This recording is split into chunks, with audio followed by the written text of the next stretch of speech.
Also, we have, see, that's a mixer hose right there. We can mix hot and cold there, and we can send it over to a sprayer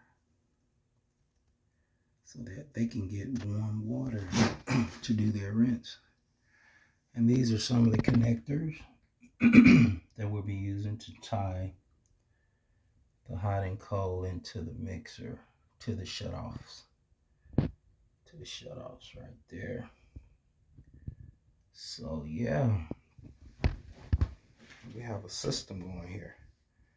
So cool. Once I install these things, hey, we're gonna click back later on and check it out. Thank you guys.